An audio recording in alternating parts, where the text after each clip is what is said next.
वृंदावन लाल वर्मा हिंदी के प्रसिद्ध ऐतिहासिक उपन्यासकार हैं।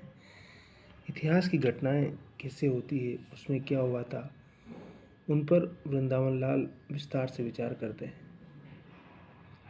गढ़ कुंडार 1929 में, विराट की पद्मिनी 36, झांसी की रानी 46, मृगनयनी 50, टूटे कांटे 54, माधव जी सिंधिया 57 आदि उपन्यास हैं उनके। संगम 28, लगन 29, प्रत्यागत 29, कुंडली चक्र 32 इनके सामाजिक उपन्यास हैं। तो वृंदावन लाल वर्मा को जब हम पढ़ते हैं तो हमें इतिहास की वो सारी घटनाएं, वो सारी यात्राएं हमारे सामने साकार हो उठती है। तो अगर हमें इतिहास को समझना है, वो भी साहित्य के माध्यम से, तो हम वृंदावन लाल वर्मा की रचनात्मक दुनिया में प्रवेश कर सकते हैं। फिर निराला को आप जानते ही हैं। निराला मूलतः प्रसिद्ध हुए अपनी कविताओं के कारण, लेकिन उन्होंने उपन्यास भी लिखे।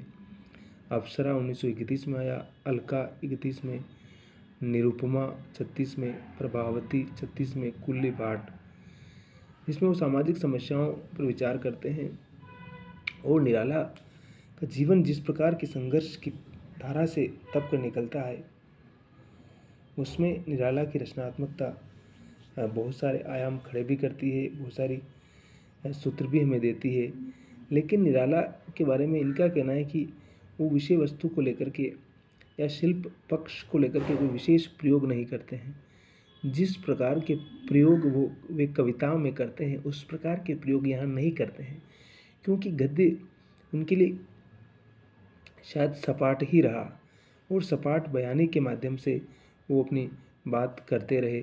और उनकी परंपरा को आगे बढ़ाने का काम बाद में अज्ञेय जैसे रचनाकार आकर करते हैं, जो मनोविज्ञान की दुनिया के माध्यम से एक नया ही शिल्प भी लेके आते हैं और कथ्य भी लेके आते हैं। आत्मकथा के माध्यम से उपन्यास को कहना या उसको पाठकों के सामने रखना, अगर हम किससे सीखेंगे तो वो सिर्फ अज्ञेय की रचनात्मकता से सीख सकते हैं। बाद में उस परंपरा को कई लोगों ने आगे बढ़ाया, लेकिन सर्वप्रथम अज्ञेय ने अपनी उपन्यास का नाम ही रखा शेखर एक जीवनी। उसके अंदर ही डाल दिया उन्होंने कि किसी की जीवनी है, चाहे इसको आप व्यक्ति के माध्यम से समझे, चाहे सामाजिक परिप्रेक्ष्य के माध्यम से समझे, लेकिन इस उपन्यास में वो ही चीज़ें हैं जो एक व्यक्ति अपने भावों को अभिव्यक्त कर सकता है या उसको कहना चाहिए। क्योंकि सामाजिक दबाव, सांस्कृतिक दबाव और बहुत सारे दबावों के चलते वो अपने मन के भावों को अभिव्यक्त नहीं कर पाता है। इसलिए अज्ञेय, चाहे उनका दूसरा उपन्यास नदी के द्वीप हो, उसमें भी वो मनुष्य की सेक्सुअल भावना, जो उसकी काम भावना है, उसको विस्तार से अभिव्यक्त करते हैं। और वो कहते हैं कि जो मनुष्य के अंदर का जो भाव है, उसको अगर हम समझ गए या उसको अगर हमें समझने की क्षमता आई तो हम बाकी तमाम चीज़ों को समझ सकते हैं। अगर उसको हम नहीं समझें तो बाकी तमाम चीज़ों को समझने में बहुत मुश्किल आएगी हमारे सामने। इसलिए क्योंकि सामाजिक दबाव हम इतना अधिक झेलते हैं अपने ऊपर कि हम अपने व्यक्तिगत इच्छाओं को, अपने व्यक्तिगत भावनाओं को अभिव्यक्त करने से कतराते हैं। तो अज्ञेय कहीं न कहीं उस सामाजिक रीति नीति पर सवाल खड़े करते हुए ये बताते हैं कि मनुष्य को अपने भाव अभिव्यक्त करने का पूरा अधिकार है, चाहे उसका काम भाव हो, चाहे कोई भी अन्य भाव हो। अगर वो उनको दबाता रहेगा, उनको अभिव्यक्त नहीं करेगा, तो उसके व्यक्तित्व का विकास नहीं हो पाएगा। और जब उसके व्यक्तित्व का विकास नहीं हो पाएगा तो वो जो कुछ करना चाहता है वो कभी नहीं कर पाएगा।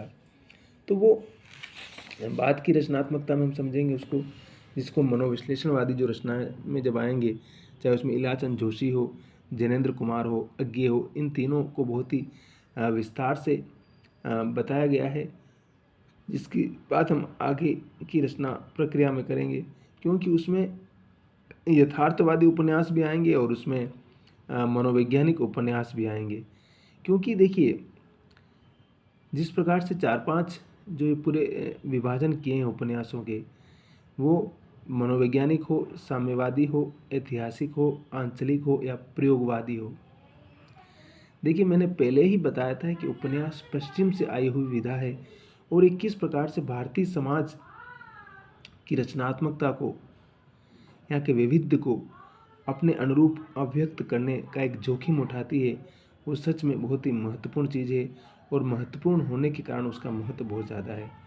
तो हम इसको समझ सकते हैं। इसको समझने के पीछे का पैमाना या इसके पीछे का कारण भी यही है कि हम इसकी विविध को, इसके विस्तार को समझें और इस विधा के महत्व को अगर हम समझ जाएंगे तो हम भारतीय समाज के बहुत सारे आयामों को भी समझ सकते हैं कि भारतीय समाज में कितनी सारी विविधता है, कितने सारे आयाम हैं और उसको इस उपन्यास जैसी जेनर ने, विधा ने कैसे एक्सेप्ट किया, कैसे अंगीकार किया और कैसे पाठकों के सामने वो आया। तो हंसते रहिए, मुस्कुराते रहिए, मस्त रहिए, आबाद रहिए और never give up, life is challenge every day, so fight and go ahead, never give up, हार नहीं मानना है, ज़िंदगी की संभावनाओं की तलाश करते हुए आगे बढ़ते रहना है और जीवन की चुनौतियों को हम जितना अधिक स्वीकार करते हैं, ज़िंदगी में रास्ते उतने ही अधिक आसान होने लगते हैं। इसलिए हार नहीं मानना है और अपने आप को इस संसार का बेस्ट मनुष्य समझते हुए हम हमेशा अपने आप को बेहतर करने की प्रक्रिया में लगे रहना है। मैंने पहले ही कहा है कि मैं कोई बाबा नहीं हूँ, कोई उपदेश नहीं दे रहा हूँ। मैं सिर्फ जो कुछ मैं समझ आया हूँ चीज़ें आपके साथ साझा कर रहा हूँ।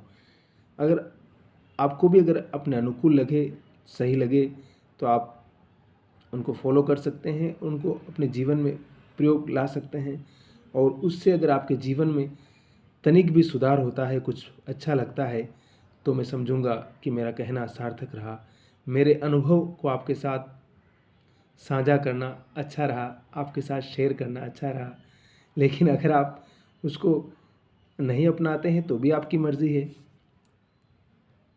कोई ऐसा कुछ नहीं है कि मैंने बोल दिया है वो लोहे की लकीर है या पत्थर की लकीर है जिसे कोई मिटा नहीं सकता है, ऐसा भी नहीं है। जीवन में हर किसी के अनुभव अलग अलग तरह के होते हैं। तो हमारे अनुभव इस प्रकार के हैं, तो हम कुछ साझा करना चाहते हैं आपके साथ में और हम ये चाहते हैं कि आप भी कुछ साझा करें, हमारे चैनल पर आकर के कमेंट करें, लाइक करें, शेयर करें और अपनी बात रखें। धन्यवाद। शब्बा खैर।